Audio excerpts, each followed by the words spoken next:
Hey everyone, I am Asil, a clinical pharmacist, and this is my first video in my channel. Today I will discuss cystic fibrosis disease. It will be a bit long video, but I hope will be a comprehensive review. In this video, we will talk a brief introduction about cystic fibrosis. We will go deeply about the pathophysiology and the complication. Then we cover the clinical presentation of cystic fibrosis and talk about the diagnostic test that used. At the end, we will talk about the clinical courses and prognosis. In the next video, we will complete about the treatment and some tips for patient counseling. Cystic fibrosis is an inherited multi-organ system disorder affecting children and increasingly adults. It's most common, life-shortening genetic disease among whites and a major cause for severe chronic lung disease and pancreatic insufficiency in children. Cystic fibrosis is inherited as autosomal recessive trait, so the patient needs a trait from his mother and his father to have this disease. So as you see, that will lead to mutation in the genes in this patient. There is a lot of type of mutation, but the most common mutation identified in cystic fibrosis patient is the deletion of phenylalanine 508 amino acid, which is delta F 508. So how these mutations affect the pathophysiology of this disease? So in the chromosome number 7, we have CFTR gene, which encodes for the CF transmembrane regulator protein, which is CFTR channel. This channel located on the cell membrane of exocrine gland epithelial cell. Exocrine gland like sweaty gland, salivary gland, and all gland in the body that responsible for external secretion. When we discuss the complication, we will review how disease affect each gland specifically, but now let's back to the concept. So, the role of this channel is to transport chloride ion and sodium, then water across membrane. So that leads to the dilution of the mucus outside the cell. But when this mutation happens, that will lead to dysfunction of this chloride channel and usually result in decreased chloride secretion and increased sodium absorption, leading to altered viscosity of the fluid excreted by the exocrine gland and unfortunately mucosal obstruction. As I said before, there is a lot of mutation in CFTR gene. In general, CFTR gene mutations are assigned to classes from 1 to 6 based on the degree of residual CFTR protein function. As you see here, in class 1 there is absent CFTR synthesis. In class 2 there is a blocked CFTR trafficking, and in class 3 there is blocked CFTR regulation or gating mutation. So class 1 and 2 and 3 mutation will result in no CFTR function at all. Then we have class 4, which is altered CFTR conductance, and class 5 with reduced CFTR synthesis. And there is class 4 with altered CFTR conductance, and the class 5 with reduced CFTR synthesis, and there is class 6 with shortening CFTR lifespan mutation. So with this class of mutation, there is some remaining functional protein, and this will reflect on the nature of the disease in this patient. As I said before, cystic fibrosis is multi-organ disorder that affect pulmonary system, GI, endocrine, and reproductive system, and musculoskeletal system. One of the worst problems experienced by cystic fibrosis patient is the chronic lung disease, which lead to death in 90% of cystic fibrosis patients. So, the general concept that cystic fibrosis patients have a problem with dilution of body secretion, so the secretion will be thick. So let's apply this concept to the lung. In the lung, we need mucus for clearing our airway. In cystic fibrosis patient, this mucus will be thick, and that made it harder to get rid of it. And that is the best environment for bacterial infection and bacterial colonization. Imagine that this problem born with cystic fibrosis patient. For sure, this thick mucus secretion and impaired mucus clearance and the chronic airway infection and colonization and obstruction and exaggerated neutrophil-dominated inflammatory response, all of that will lead to eventual respiratory failure and pulmonary hypertension, mucus plugging. This problem is so bad for this patient. And that what make pulmonary system complication is the worst in this disease. Logically, bacterial pathogen are often acquired in age-dependent sequence. At the beginning of patient life and early infection, we expect that the most common pathogen is MSSA and MRSA and non-typical H influenza. In Jordan, which is my country, 70% of Staph aureus is MRSA. Later in the disease, unfortunately, we will expect more danger bacteria like Asmaltophilia, Porchideria species, Achromopacter. Sorry about my pronunciation of these bacteria. It's hard to pronounce the bacteria's name, but unfortunately, when the culture show these bacteria, that's mean is it's poor prognosis for this case. So we also will expect a fungi, non-tuberculosis, mycobacteria, among others. It's important to keep in mind the most suspected bacteria along with age, because it affects what the antibiotic you will choose when decides to make a pharmaceutical plan for these patients. And it's most important to know that Pseudomonas aeruginosa infection is the most significant cystic fibrosis pathogen among all age groups. So you should think to cover Pseudomonas aeruginosa when you choose the antibiotic regimen for the patient. That will be discussed deeply in the treatment section. If you feel you have a problem with the bacteria and the differentiation between them, I will make a video about the most common bacteria and how to differentiate between them in my channel. Again, as we said, the concept of cystic fibrosis disease is that the body secretion is thick, not diluted. So to apply this concept on the GI complication, which is the second system after pulmonary that harmly affected by this disease. Let's start with the patient as a newborn.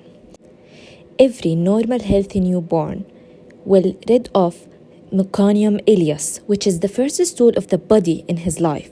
But in some cystic fibrosis patient, meconium ileus will be too thick and obstruct the small bowel. And in some cases, patient needs surgery. Question here, are all patients with cystic fibrosis have this complication? The answer is no.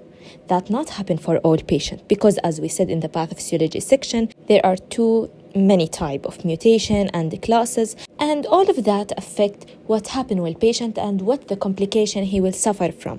Older cystic fibrosis patient also develop distal intestinal obstruction syndrome. So now I will talk about a very important complication.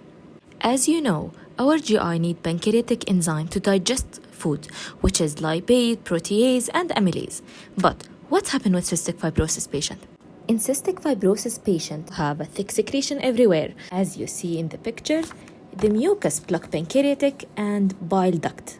That will lead to two problems. The first problem is the enzyme stuck in the duct will digest the cell. So thick pancreatic secretion and cellular debris obstruct pancreatic duct and lead to fibrosis. The second problem that the patient reduced in volume and concentration of pancreatic enzyme, that leading to maldigestion of fat and protein and subsequent malabsorption of fat-soluble vitamin A, D, E, and K. That will lead with a problem with the growth. In a clinical practice, you will hear in the practice from the mother that her baby eat too much, but his weight doesn't change and also in the practice, you will see patient look like 7 years old despite there is 15 age or more than.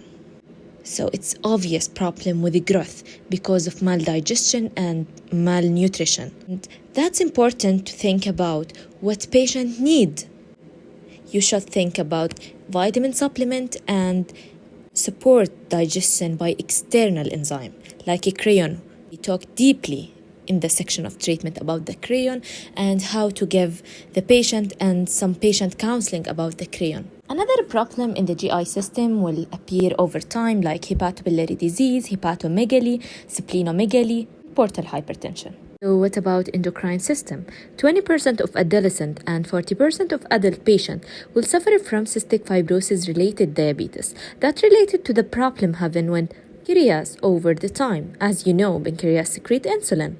And for reproductive system, cystic fibrosis patients often experience delayed puberty.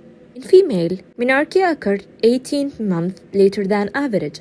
Menstrual irregularity is common, and fertility is reduced due to increased cervical mucus viscosity. And that supports the concept that cystic fibrosis patients have a problem with shins. And for male, almost all males with cystic fibrosis are azoospermic due to congenital absence of the vas deferens with resultant obstruction.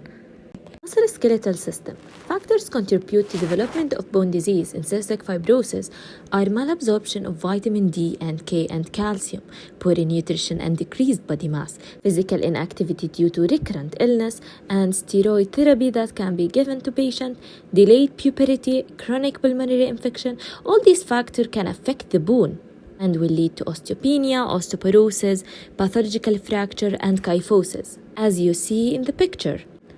And patient may have episodic or chronic arthritis. One of the signs in patient with cystic fibrosis is digital clopping. It's marker for chronic hypoxia due to chronic pulmonary infection. Even hematological system can be affected by this disease. Patient may suffer from anemia due to malnutrition and abnormal bleeding or clotting due to decrease in vitamin K absorption.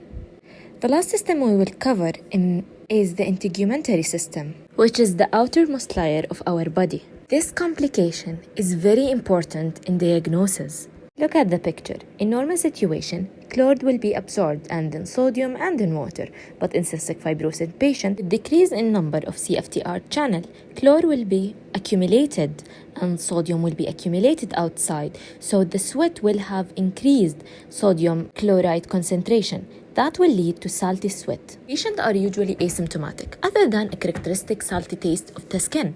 In rare instances, such as hot weather or excessive sweating, during physical activity, patient may become dehydrated and experience symptoms of hyponatremia. Remember that when we talk about diagnostic tests for cystic fibrosis, we will depend on the concentration of NaCl in the sweat, discussed in the section of diagnostic criteria. So as you see, this disease is multi-organ system disorder, affects multi-organ and cause a variety of problems. Patients with cystic fibrosis need a special effort to design a good pharmaceutical care plan. The clinical presentation of cystic fibrosis are a reflection of the complication. So patient will have a salty tasting skin, a chronic respiratory problem, will show lung infections, will suffer from poor growth and weight loss, or maybe meconium ileus. What about the diagnostic test of cystic fibrosis? Testing for cystic fibrosis is a part of required newborn screening panel in all U.S. states. We will test the immunoreactive trypsinogen IRT, which is a chemical product produced by pancreas and it's high in cystic fibrosis patient. So, positive IRT patient or symptomatic patient will do sweat chloride test, which is the gold standard test. As you see in the result box, when the concentration is more than 16, which means positive sweat chloride test. Be careful. You must do 2 tests with 1 to 2 month interval to have accurate result. Despite that, sweat chloride test is a gold standard test, but it's not the definitive diagnostic test because there is a case can give a false positive. There is a case can have a false negative. The case that may go a false positive like adrenal insufficiency, eczema, dermal dysplasia, nephrogenic diabetic insipidus, hypothyroidism, hydration, malnutrition, poor technique, type 1 glycogen storage disease, and hypopituitarism, pseudohyperaldosteronism, hypoparathyroidism, prostaglandin E1 administration. The case that a false negative, which is edema, atypical cystic fibrosis, poor technique, and inadequate sweat collection. In this case, you should put in consideration when doing the sweat chloride test. So despite is a gold standard, but it's not the definitive diagnostic. The definitive diagnostic test is cystic fibrosis whole gene test. Clinical course and prognosis. Clinical course varies because of multiple genetic mutation. Heterogeneous profile of the phenylalanine 508 deletion mutations. Some patients develop severe lung disease early in childhood and reach end-stage disease by adolescence. Others maintain near normal lung function into adulthood. Newly diagnosed adults tend to have CFTR mutation associated with residual CFTR function and may present with milder respiratory symptom, pancreatitis, or infertility. Life expectancy has greatly increased from predicted survival of 16 years of age in 1870 to more than 40 years for patients born in 1880. So, what is the treatment for cystic fibrosis? The answer of this question will be the title of the next video. Until that, I hope you find this video helpful, and if you have any question, leave it in the comment. And don't forget, share, like, and subscribe to help this channel to grow. Thank you.